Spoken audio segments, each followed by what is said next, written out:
Peut-on évaluer, quantifier, chiffrer la valeur et l'efficacité de l'intelligence collective?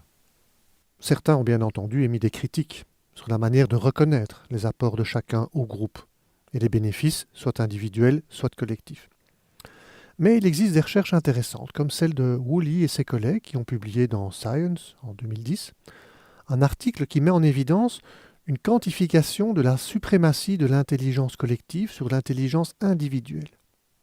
Mais ces analyses sont souvent très complexes car de multiples facteurs sont impliqués dans ce processus de construction collaborative.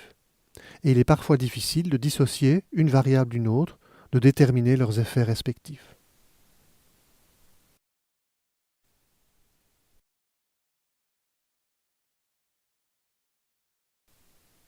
Quelles sont les conditions qui fondent la qualité d'un groupe? Alors pour vous répondre, je vais citer et tenter de résumer ici les propos qu'Hubert Guillot, dans un article sur Internet Actu, a écrit concernant ce sujet. Je le cite donc. En 2010, une étude menée par Alex Pentland du MIT a démontré que certaines équipes réussissaient mieux que d'autres, même si elles n'étaient pas spécialistes des sujets qu'elles devaient traiter. La qualité d'une équipe ne repose donc pas tant sur l'intelligence de chacun de ses membres que sur sa capacité à faire équipe. Les chercheurs ont bien entendu tenté d'en comprendre les raisons. Le niveau de QI n'a rien expliqué. L'extraversion ou l'introversion des participants non plus. Pas plus que la motivation des participants fait réussir leur équipe. En fait, les équipes les plus intelligentes étaient distinguées par 3 caractéristiques. Tout d'abord, leurs membres ont contribué de façon plus équitable aux discussions de l'équipe, plutôt que de laisser une ou deux personnes dominer le groupe. Deuxièmement, les membres ont obtenu de meilleurs résultats au test Reading the Mind in the Eyes de Baron Cohen, un test qui mesure la façon dont les gens peuvent décrypter les états émotionnels complexes à partir d'images de visage où seuls les yeux sont visibles. Et enfin, les équipes avec plus de femmes ont surclassé les équipes avec plus d'hommes. Ce n'est pas la diversité, un nombre égal d'hommes et de femmes qui comptait, mais le fait qu'il y ait plus de femmes, notamment parce qu'en moyenne, elles ont tendance à être plus capables de lire l'esprit des autres. Alors Hubert Guillot continue son propos en disant « Une nouvelle étude vient de reproduire ces conclusions, mais en les précisant, notamment en faisant travailler les équipes pour moitié en face à face et pour l'autre en ligne. Le but, voir si les groupes travaillant en ligne étaient capables d'intelligence collective, et si la capacité sociale, l'empathie, importerait autant quand les gens communiquaient par messagerie électronique. En fait, l'étude a confirmé les apprentissages de la première. Les ingrédients les plus importants, l'équité de parole, l'empathie, la surreprésentation féminine, sont demeurés les facteurs décisifs sur tous les autres, indépendamment du mode d'interaction employé. Les meilleures équipes étaient celles qui communiquaient beaucoup, d'une manière équitable, et qui possédaient de bonnes compétences en compréhension des émotions des autres. Ce dernier constat était plutôt une surprise, soulignent les chercheurs. La capacité à comprendre les émotions des autres était aussi importante pour ceux qui devaient lire entre les lignes que pour ceux qui devaient travailler en face à face. Ce qui rend les équipes intelligentes plus intelligentes est non seulement la capacité à lire les expressions faciales, qu'une capacité plus générale, connue comme la théorie de l'esprit, de savoir examiner et garder trace de ce que les autres pensent, connaissent, croient. Comme le souligne Derek Thompson pour The Atlantic, ces études battent en brèche bien des attributs qu'on accorde généralement au collectif, notamment le fait que la cohésion, la motivation ou la satisfaction n'ont pas un grand rôle dans l'intelligence et l'efficacité d'un groupe. Le rôle de l'intelligence sociale, de l'empathie, semble plus important. Tant mieux, conclut Hubert Guillot, et je suis bien d'accord avec lui.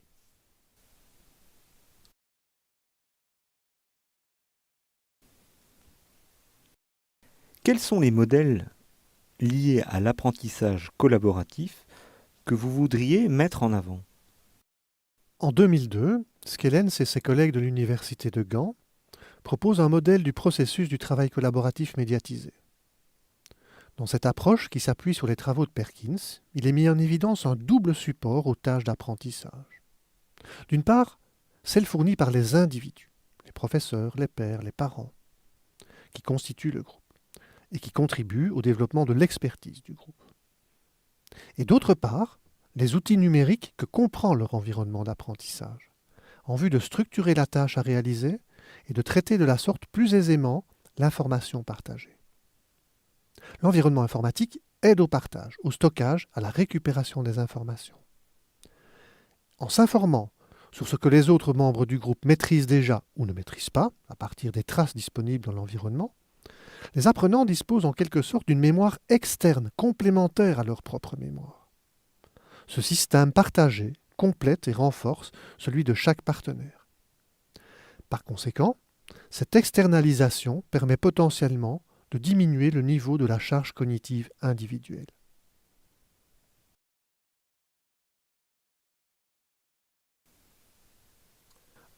Alors, un autre modèle nous paraît intéressant à analyser et à proposer, c'est celui des Japonais Nonaka et Takeuchi, qui décrivent le processus de création des connaissances comme un processus comprenant des va-et-vient successifs entre connaissances tacites et connaissances explicites.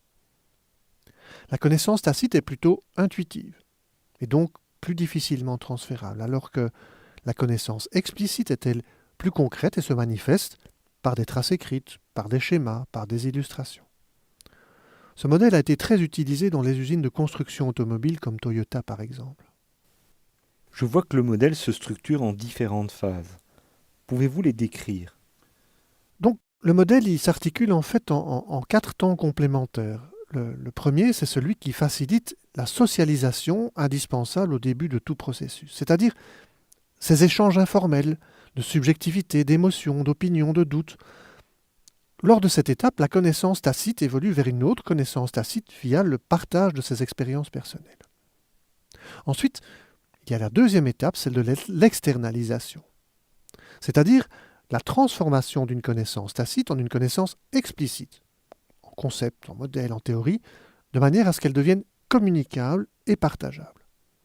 Les apprenants vont devoir justifier, expliquer ce qu'ils ont appris individuellement pour que puissent les autres membres du groupe en prendre connaissance.